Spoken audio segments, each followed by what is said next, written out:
Dragi moji Svrljižani, ja sam Miroslav Veljković, a neki od vas me znaju iz filijale Vojvođanske banke u ulici Radosava 5. Čuli ste da su olimpijske igre odložene za sledeću godinu.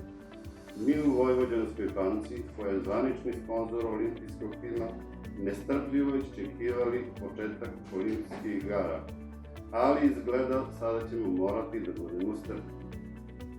I baš je strpljenje jedna od vrlina koje su danas posebno važne, kao i solidarnost. Zato nađite se svojim starim komšijama i rođacima koliko možete u ovim teškim trenucima. Dragi penzioneri, Vojvođanska banka vam je omogućila da vlastite blisku osobu do vaše ime preuzme penziju i platne kartice. Iskoristite tu mogućnost. Iako tako deluje, svet ipak nije stao. I svesni smo da morate da plaćate komunalne račune i slično. Ali zato postoji rešenje bez odlaska u banku. Registrujte nalog za e-banking na svom računaru ili instalirajte m-banking aplikaciju na svom telefonu i plaćajte račune sasvim bezbedno.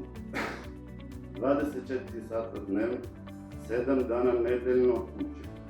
I to nije sve. Tako su manje provizije i do 70%. Uputstvo kako da se registrujete pronađite na sajtu Vojvođanske banke voban.rs.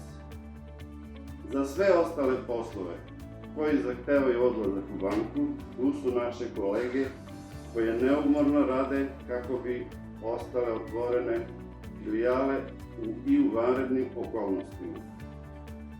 A ukoliko ne postoji preka potreba, ostanite kod kuće.